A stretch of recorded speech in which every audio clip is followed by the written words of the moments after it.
We are at the 2025 Southwest Audio Fest. I'm Ron Resnick. If you enjoy this video, please kindly click like and subscribe to my What's Best Forum YouTube channel. I'm delighted to be joined by Val Cora and Kevin Hayes. Val, great to see you as always. Good afternoon. Thank you for coming in. Great to see the VRC again. Yes. What is the reason you chose granite over some heroically inert material like resin? There's more than just being inert. It has to non-compress. Any resin, any plastic, any aluminum, anything you can drive a screw into proves it has a compressive factor. Try driving a screw into a piece of granite. You're not going to get it through. You literally have to cut this and drill it with a diamond because you're removing material. There's no way for a screw to actually grip into this because there is no real compression in it. And that's the biggest part of this, is we need the driver not to transfer any energy into the cabinet, not just be inert. If the cabinet's just inert, but it has motion, it's not going to do anything. In other words, why would you just use a lead sheet to hold the drivers? It's going to be very inert, but the driver's just going to move back and forth and flop, and you're going to transfer a lot of the energy into the cabinet instead of into the air.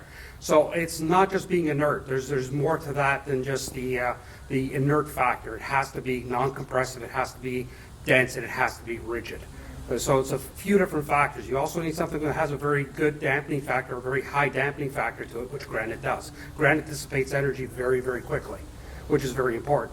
Where do you source the slabs physically from for the fabrication of the loudspeakers? The slabs that we use come from worldwide. Now, most of our suppliers are in Canada, and I'm very much tied into the Canadian supply industry. But this material comes from Brazil. This is out of Brazil. This material here was Gisaramosa. This is part of the Niagara Falls Escarpment out of Ontario, Canada. Some of the materials that we use in the back are from Italy. Some of them are from South Africa. I look very carefully for the stones that are going to work the best to make these products, and I also look for obviously for the appearance. Black granite is probably the best out of all of them, but we're talking minuscule percentages between the black granite and something like this, which is a very dense quartz. And it's absolutely gorgeous. So, I love black granite, but I would take these in my home in a second over the black granite. I understand you use production drivers, but that you customize them to your specifications. Correct. What are the nature of the changes that you make to the production drivers to make them qualify for your requirements? That is things that I will not release for obvious reasons, but the reality is because we are using a material that's so much more, that doesn't absorb as much energy, we have to make differences to the drivers in order to take that factor into in order to take that into the factor during the design phase. Because the reality is, when they test this driver and they're testing it on a piece of particle board being held down by rubber clamps, you actually expect it to sound exactly the same. That's like me giving you a car and telling you to go test drive it on a beach, and then you're going to go drive it on asphalt. It's going to be completely different. So we have to make changes on the driver property in order to make it work with the granite to its best qualities. It is going to work better. And the changes, a lot of them are actually very minor, but they need to be made. What is the design philosophy between using ports on the back of the loudspeaker? In what sense? In the sense of why not just purely sealed? Because you're getting different, those are all design choices, and they're all compromises. Let's face it, whether you're doing sealed, whether you're doing ported, whether you're doing passive, whether you're doing horn loaded, it's which compromises are you willing to work with and which ones do you feel most suit the nature of what you are trying to achieve. For me, the ported enclosure gives us the deepest bottom end with the speed and transparency that we need. Now we're coming again, because of the stiffness of the cabinet, we have a different factor to play with. So we don't have as much noise or as much energy coming out of the side of the cabinets. So we can control the ports much cleaner than you can in a conventional loudspeaker. So it made sense for us to do it with a ported enclosure. And what is the lowest extremity of the frequency range of the speaker? This speaker will go down to 16 hertz flat. 16 flat, wow. Flat. The ports are actually tuned sub 20 hertz, so there's actually not a lot of air coming out of the ports because it's below the tuning frequency. So this speaker almost acts as a sealed enclosure. Because above the tuning frequency, most of it's coming out of the driver itself. Yes, there is the slope. So when you're getting into the 25, 30 hertz, the ports start to become active at that point. But above that, they're pretty much inert, doing nothing. Now, you designed the speaker several years ago. Is this the ultimate realization of your speaker design philosophies, or will we someday see a even larger, more complicated model than this? I never say never. I'm always working on to achieve something better. It doesn't have to be bigger. It might be smaller. But am I trying to get something better than this? Absolutely. That's the goal of all of us in this industry. It should be the goal of all of us in this industry. Until we get this, that it is a 100% realization of what live music is, to say, no, I've done the ultimate and I'm done, is being foolish. It's giving up. Have you ever considered a 4-tower, 4-column type system? I have. What are your thoughts there? My thoughts are that, the setup of this is already complicated enough. As we start getting to separate towers, it gets more and more complicated. As much as we want to say that this is very important, the amplifiers are important, the cables are important, room is king. So to start fighting a room with 2 speakers is difficult. To start fighting it with 4 or 6, it just makes that so much more difficult. Will I possibly do that in the future? Absolutely. But then it becomes a matter of making a system that makes the setup actually become relatively, I'm not going to say easy because it's never going to be easy, but achievable for the average person. Because otherwise, you're going to be hiring very specialized people to come in and actually be able to set this up into your room and make it work with your room and tune your room. And there are some fantastic people that do that. And maybe at a cost, no object system, maybe that's a great idea. But for the average person, that's going to go, we're going to be into $1 million speakers at that point to do it properly. And maybe one of these days we will get to that target. But we have not found something at this point that makes any sense above these speakers. When a customer orders VRCs, do you install them, or what's the installation process? Our dealer is the one who will deliver them. I will fly out and I will install them, or a factory representative will come out there and install them, just because we know the speakers inside and out, so we're going to be able to read the room a little bit better and hear things. But even in this room, there was 5 of us setting it up. It wasn't just me, it was myself, it was Kevin, it was Gordon, it was Sherry, and all of us had input. And that's the important part, is to have knowledgeable people beside you that you trust, and that we respect each other's opinions while we're doing this to get to that ultimate sound goal. And show after show after show, we've been in the top 2-3 rooms, if not the top room of every show. It's Yes. not just the equipment, it's the people that are involved in it. And without the people that we have together, we'd have nothing. That's the reality. I know you've released recently your entry-level line, which is very, very high value performance per dollar. Yes. What's the next new product we might expect from Acora? We are just literally releasing this right now. As you know, it came out in November. It hasn't even really hit the market yet. These are all pre-release shows because it will officially release in Munich and at Expona. So for this point in time, we're pretty much just trying to ramp up production with the new line. There's 5 speakers in the new line at this point. There might be a 6th, and then we'll talk what's going to come after that. So when I saw the small one in Capital, that was actually a pre-production? Those were the release candidates. They weren't pre-production. These are full production. Tell us about the speaker. This is the MRB. They're $8,000 a pair. They are using Acouton drivers. Now, this has been a collaboration between me and Acouton to actually do these drivers. Acouton has modified them to what I wanted them to be, so that they were doing the engineering work and the hard work. And then we designed the crossovers in these. These are all done with Mundorf parts because they work very, very well with the Acouton drivers. All proper cabling inside. We generally stick with Card S cable, the higher end Card S cable, Card S binding posts on the back of it. $8,000 a pair. There's pretty much almost zero compromise in this speaker, and that's why we put them in this room. We have our flagship at $300,000, and we have these at $8,000. And when we're playing these guys, I bet 99% of the people that walk in this room don't know that it's the small ones playing. And it's not because the big ones are not that much better. It's because these reach that level that your ears defy your eyes at that point. You're looking in this room, you're going, that can't be that little speaker playing. And it is. Well, it'll be fun for you to challenge people to determine and suggest Absolutely, which one 100%. they're listening to. Yes. I know the VRC uses a 4th order crossover. Correct. What is the crossover design in the small one? Acoustically, it is still a 4th order. Now, because of the modification that I got done on the drivers with Acouton and how we designed the crossovers, electrically it's actually a 2nd order. But acoustically, it's a true 4th order in the speaker as well. And what's the design philosophy behind liking the 4th order for the VRC? I don't like sound coming from 2 points. Okay, it doesn't matter what instrument you're talking about. Doesn't matter whether we're talking. It's coming from one point. It's coming from my mouth. Yes, there's a little bit of chest, but the chest adds to it in a different way. It's not my mouth is here and my mouth is here. As soon as you do anything lower, and even a 4th order crossover has overlap, but it's less. When you go into 4th order, when you go into a 1st order crossover that you have a 6 dB slope between the drivers, you have octaves of overlap. And there are some fantastic 1st order speakers, and there's advantages to 1st order speakers. I just prefer the way the 4th order sounds. I think the sound is more realistic in the fourth order crossover than in the first order crossover. It just speaks to me more, and that's what's important to me. More realistic in the sense of what difference do you hear? What are you hearing with what you consider to be excessive overlap between drivers versus isolating each driver to a narrower frequency range? Phasing, shifting of image, just realism overall. It doesn't sound real, and that's the target. The target is, how do we make something sound real? And in my mind, in my ears, the fourth order crossover is more real to me. And is this your stand? Do you prefabricate the stand? This is our stand now. This is not the stand. This stand costs almost half of what the speaker costs.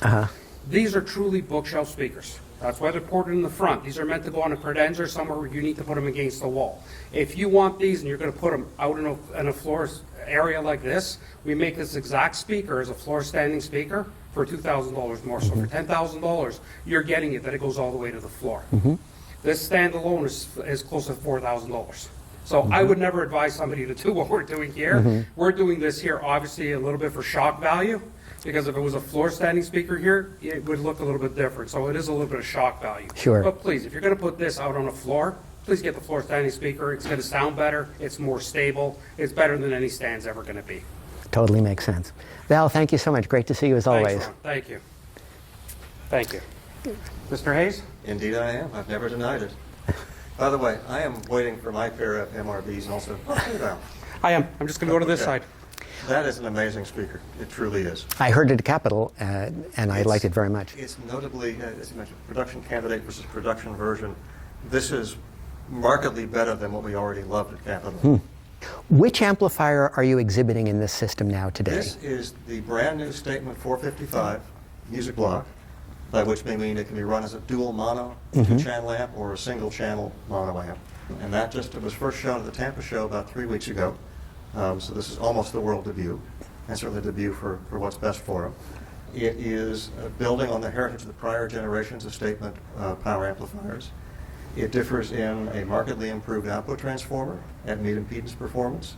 It has a larger, better power supply, some alterations to the driver circuitry, and we've modified some of the things we do in terms of going between single-ended and balanced input accommodation. The Statement amps have always been natively fully balanced when they're in the XLR input mode. But we've done some things now that when we let the amplifier rewire itself, as it were, to accommodate the RCA input, that it holds a number of other secondary operating parameters constant, like the negative feedback levels on the unit. So as you're going back and forth between the two modes, the amplifier sounds very much the same. What you're hearing changes the sound of your cabling or your preamplifier in its preferential operating mode. Please explain, what do you mean by rewiring for the single-ended use? When you go to a single-ended input, you either have to use a phase-splitting input transformer to accommodate single-ended to balanced, which we did in one of the prior generations, or you have to reconfigure the input and driver circuits to form a gain and phase inverter topology. And so in this case, there are, I believe it is 6 separate points in the circuit that are being switched between the two input modes. So by the time you're done, the circuit topology is exactly what it would be for balanced if you're in the XLR input, and it would be the only mode that it had. Or when you're in the RCA mode, switch that way. It's the design I would have given if it only had RCA inputs. So is the RCA input going through your differential circuit? Through the amplification stage? It cannot. You're going through a single-ended gain stage followed by a phase inverter driver stage, which then goes on to the output stage. So as it leaves the driver stage, it's fully balanced, but it's single-ended until that point. Why did you opt away from the tower configuration for this new flagship model? There are a variety of factors, one of which is very pragmatic, and that is most audiophiles, home systems, racks, setups, and so forth, are more accommodating of a horizontal orientation of amplifier compared to the tower factor. Secondly, the tower factor is very, very heavy. It's one piece, it's 220, 230 pounds. It can be dealt with until you have to lift it. You can stand it up like a motorcycle, but you can't lift it like a motorcycle. In this case, the power supply is separate. So you have about 110 pounds, 120 pounds of power supply, which includes 60 pounds of power transformer and 2 completely separate left and right sets of rectifiers and filters and whatnot, and then the cabling coming up into it. Then you have the audio chassis, which comes in around 120, 130 pounds. And so you divide and conquer in terms of weight and handling. I can also incorporate this lateral energy dissipation system in the 2-chassis version, which is very helpful.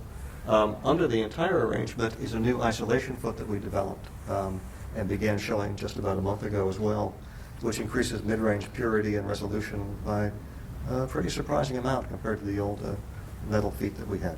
Between those new feet and this suspension methodology, do you not recommend that clients place the components on additional isolation platforms, or what is your thinking there? I'm going to be agnostic on that topic.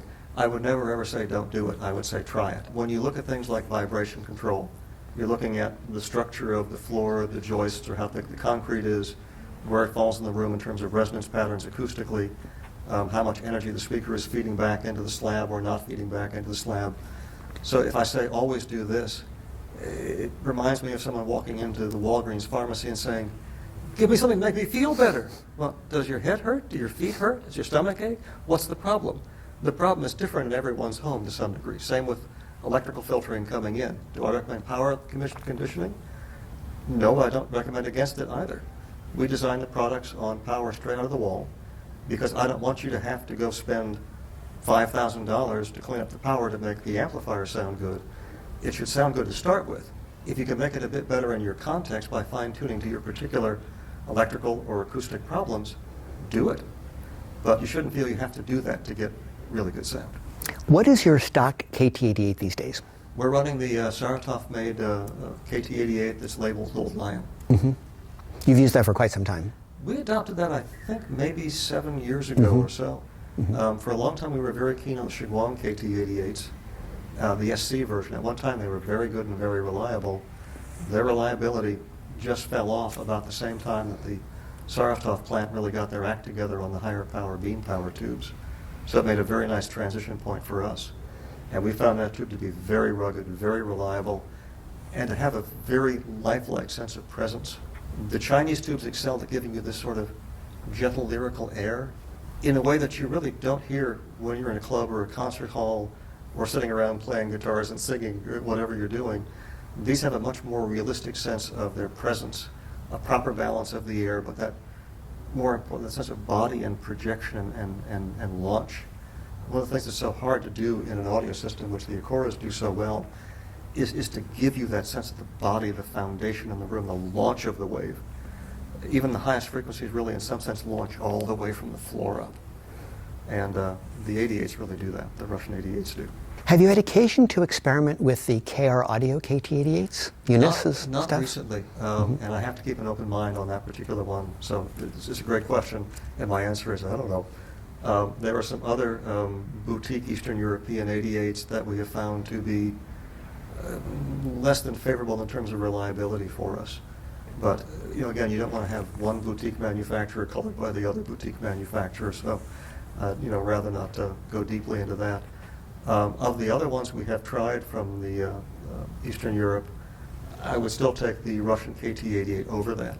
But again, like your question about isolation platforms or the discussion about power conditioners and power cords, we don't ever discourage tube rolling. That amplifier, except maybe for the cage coming down, is fully capable of handling KT90s, KT120s, KT150s, KT170s. I prefer the sound of the KT88, but if someone else in their system finds the other ingredient a little more tasty, who am I to call them wrong? And same with the 6S and 7s?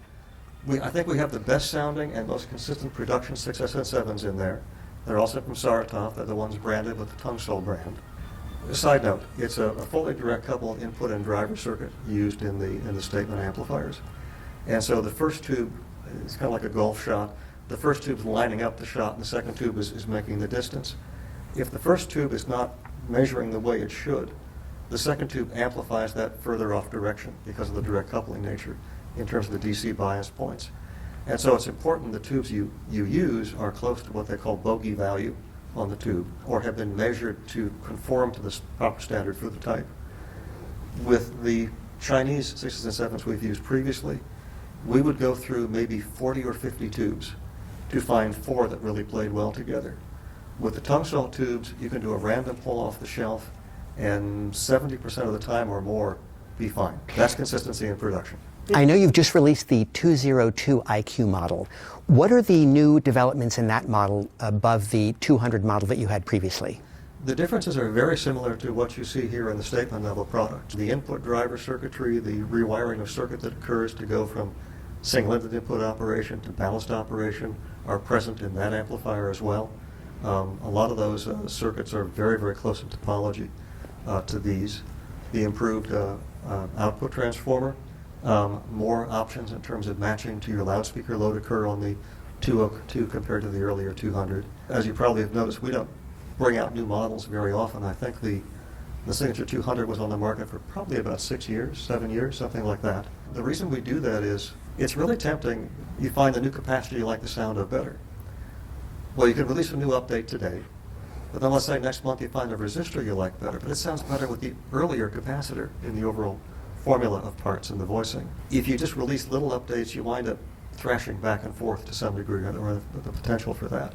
So it takes us maybe 2 or 3 years typically to develop a series of changes which work together harmoniously to make a real improvement. And that's when we begin looking at doing either an update to the product or a new product release. And in this case, I think it was about a 6-year development to reach the 202. And its release preceded this, but many of those same circuit elements are present in it.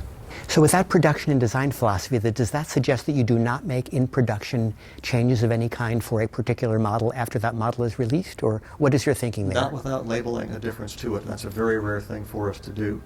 It's really important to me that the amplifier someone hears here at the show, or if you review it, that you review, will sound very much like, number one, the first piece I designed, the prototype, and also sound like the one that John Smith buys in Montana to put in his system. I want consistency. And that actually got drilled into my head, a formative value back when I was in grad school, about 3 years before I started VAC. I had been looking to buy a particular preamplifier. And like a good audiophile of that era, I went and I read the TAS review on it, and I went and read the stereophile review on it, and they painted really different descriptions of how it sounds. And I mentioned this to my dealer, who's kind of a friendly and intellectually curious man. He said, well, that's interesting. Let me get a third one in. So we had 3 samples of this preamplifier. You could literally say, that one sounds like what Arnie Belgavas wrote in Stereophile. That one sounds like the Absolute Sound review. And that's the one I'm buying. So I don't want that to happen with VAC. They should all be within a whisker of what we designed. And that's part of the reason why I personally listen to every single piece before it leaves. New production, repairs, updates, upgrades, checkouts for a customer buying used. They all have to sound just so, or they don't leave. I personally think that's great. What is the next new product we should expect from VAC? What are you working on? There will be one of our smaller integrated amplifiers coming in about 3 or 4 months to replace the older Sigma 170i. And again, much the same series of things going on here. We'll move to the more linear octal triodes for the input and driver circuits in the power amp, make some changes to the power supply, and other things I'll tell you about when you ask me in 4 months. I will look forward to it. Thanks so much, and great to see you again. Thanks for coming by. Thank you.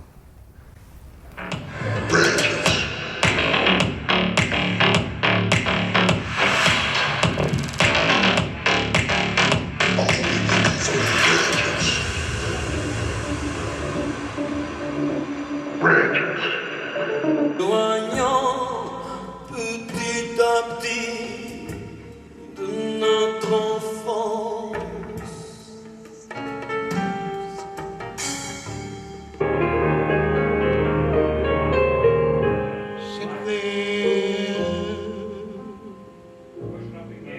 and calculation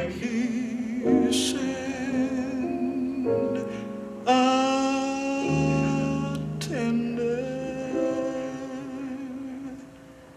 blue.